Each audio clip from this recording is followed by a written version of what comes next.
Hey y'all, I'm Tim. Welcome to the Mr. Maple Show. And I'm Brian, and today we've got another exciting video for you guys. I haven't been in a video in a while, so I'm kind of making my comeback here.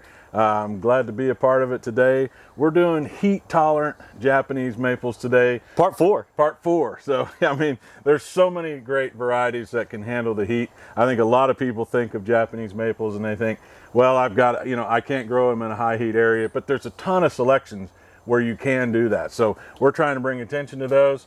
We have a lot of southern gardeners and a lot of different climates, so we're trying to get that variety out there so people understand where they can grow these. And that's for sure. We've got a huge assortment of Japanese maples here at Mr. Maple. Many of them are very heat tolerant varieties, but we want to highlight these, and we have heat tolerant part 1, part 2, and part 3 you can go check out. Those have been extremely popular. People have been asking for more, so we decided, why not part 4? And Japanese maples, naturally can always go with morning sun, afternoon shade. And these are some of the most heat tolerant varieties that we do in these categories. And so it's awesome to be able to highlight these. So if you're looking for a heat tolerant Japanese maple, you can pick one of these up at MrMaple.com, and your plant should do well for you. Yeah. And that's what we're looking for, is helping you find the right plants for your garden, because we know there's so many varieties out there. There's tons of varieties out there. And you need help sometimes selecting which is the best one for your spot.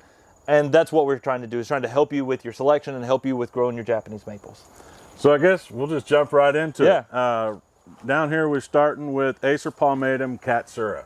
I love that plant. What do you like about Katsura? Katsura is the beacon of spring. I know that's kind of a generic term, but we use it a lot because it really is. I mean, I always got excited in my garden when I grew it, because I knew when I saw Katsura coming out, spring was in the air, and we were about to have an amazing show out there in the garden.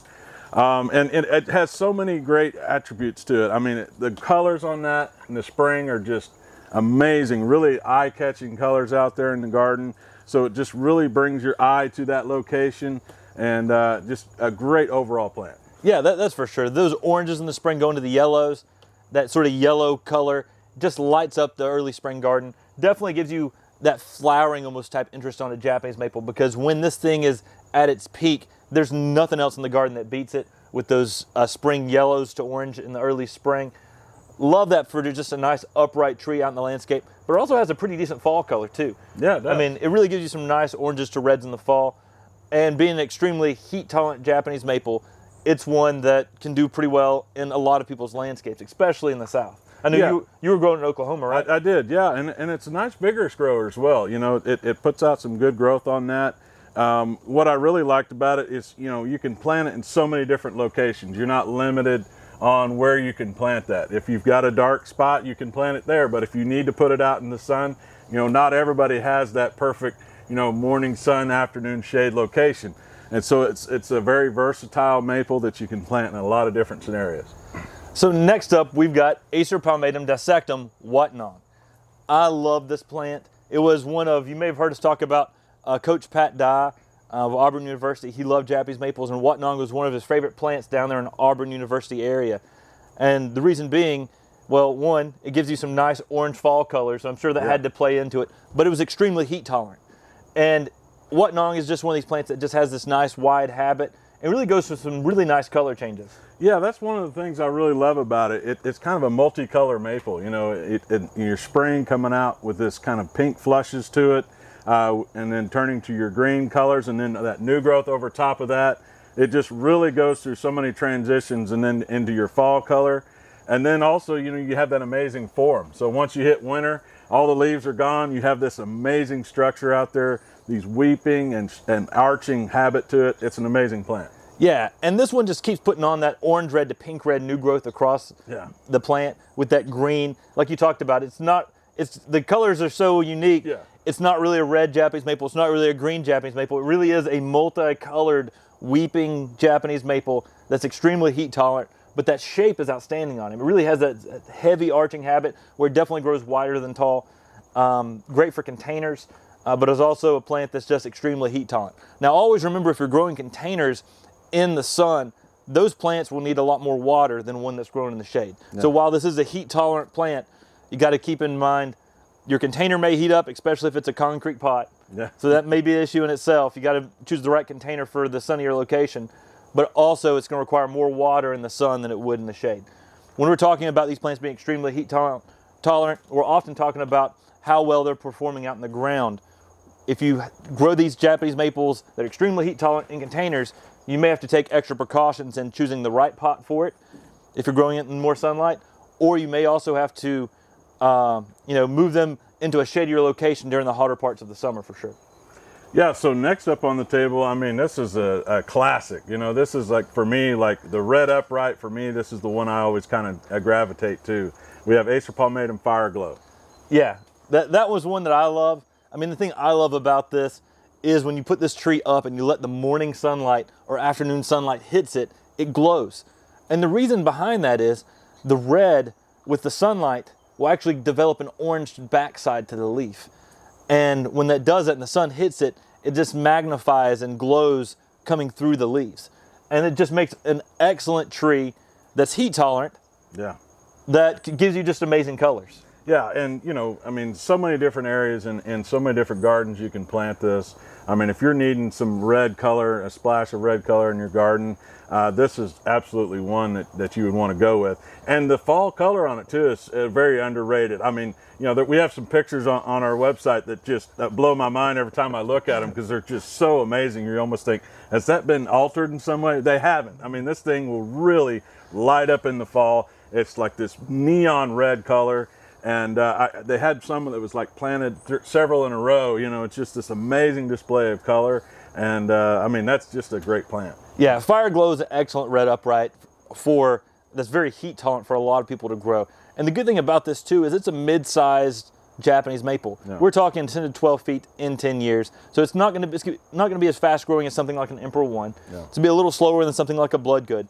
So it really makes that good mid-sized tree for a lot of people's landscape. And it's extremely heat tolerant and gives you that good red color people think of when they think of Japanese maples. Absolutely. And that glowing effect, that's an added bonus. Great fall color, that's even better, right? Even better, even better. So what do we got up next? So next up we've got Acer palmatum Kamagata. Selection by J.D. Vertrees.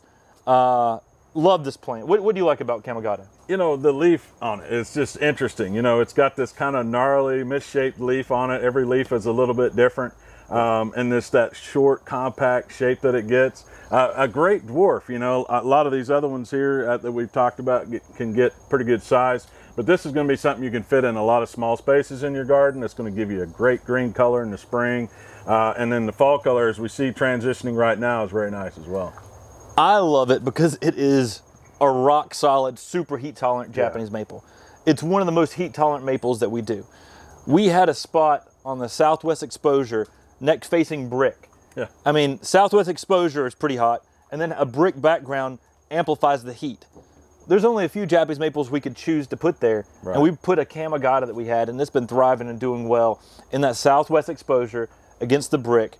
I mean, I've seen a lot of botanical gardens use Kamagata in a setting where there's like cactuses because it's so drought tolerant.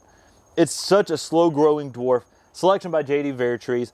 The name doesn't actually mean eagle claw, as Vertrees' book suggests. It's actually a type of small woodland duck in Japan, Kamagata. But love this plant for that eagle claw-like leaf. And that's really what I think he was getting at, was that it had more of an eagle claw-like leaf, and then somehow that got changed around to, you know, the name translates eagle claw, which it doesn't. Yeah, and I don't know why I wasn't growing this in Oklahoma, being a heat-tolerant one. I should have been growing this. But, you know, there's so many different cultivars, you know, you can't have them all. Well, you try, but, you know, that's one of them I look forward to growing here. You know, and especially in our zone here in 6B, I can put that anywhere in my garden and it's going to thrive and do well. So it's a great cultivar. And it's a plant that can do well in containers. It's a plant that can do well in small spaces, but it's extremely heat and drought tolerant. I mean, J.D. Vertrees selected it for that, and it really is. I mean, it is a rock-solid Japanese maple when it comes to extreme high heats, and is a great plant for a lot of people to try out. If they're new to Japanese maples, make sure you give it good drainage, but this plant's going to thrive and do well for most people. And, you know, last but not least, we've got Acer palmatum Amber Ghost. Yeah, and Amber Ghost is one of the reason we included this one. This one, if you love that reticulated type, this is one of the most heat-tolerant of the reticulated types. If you're in a hotter climate like Texas or Oklahoma, you may need to give it some protection from the hot afternoon sun. but we can grow it in full sun. And for a reticulated ghost type, Yeah. it's one of the most heat tolerant types. I mean, this is like, you know, kind of when you think of the reticulated and the Ghost series, this is like, I mean, it's at the top. I mean, the colors on this thing, the amber colors you get in the spring, the fall color is great on this plant. The reticulation holds really well too. That's one of the things I like about it, is late into the season, you're still getting that veining in the leaf, still gives you something you really want to look deeper into the plant with. I love the structure of it as well. It makes a strong tree. It's just a great plant. And a lot of people may see the fall color starting right now, and you're seeing more of this maroon. One thing you might not know is that often the plant will start off as this dark maroon and then brighten up to a brighter orange-red fall color. And that's what Amber Ghost often does. So that fall color can be a more brilliant orange-red if it develops to the fall color after this stage. And so it's one of my favorite fall color Japanese maples. But at the same time, it gives you that reticulation. You know, we've learned from some presentations at the Maple Society meeting that many of the Ghost series came through Akashikatsusawa, which is one of the most heat-tolerant selections of the reticulated type. So it makes sense that something like Amber Ghost would be extremely heat-tolerant for a reticulated type. And I think this tree will surprise a lot of people by how heat-tolerant it is, even though it's variegated. And I think if you take this tree and you push it to leave it a little more sun than you think, you may actually be able to handle more sun than you realize with Amber Ghost. Yeah, just a great plant overall. I mean, we have such a great lineup here.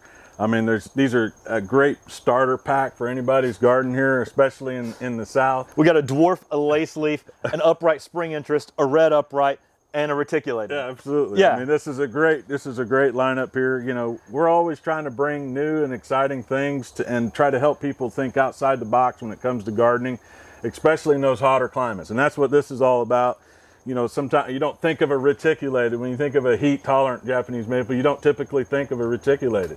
But yeah, you can really push the limits on those.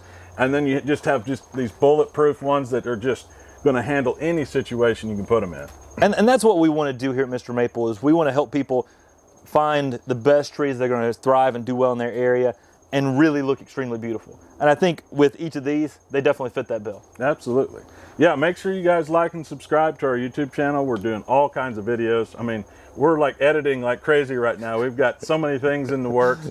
It's really exciting time for our videos. We've got so much great content coming down the pipe. I mean, I think you guys are really going to love some of this stuff that's coming up very soon. And we're just continuously trying to think, you know, what kind of videos would you guys enjoy and what kind of videos we enjoy putting together. And this is kind of an example of that. So take care, y'all. God bless. And have an awesome day.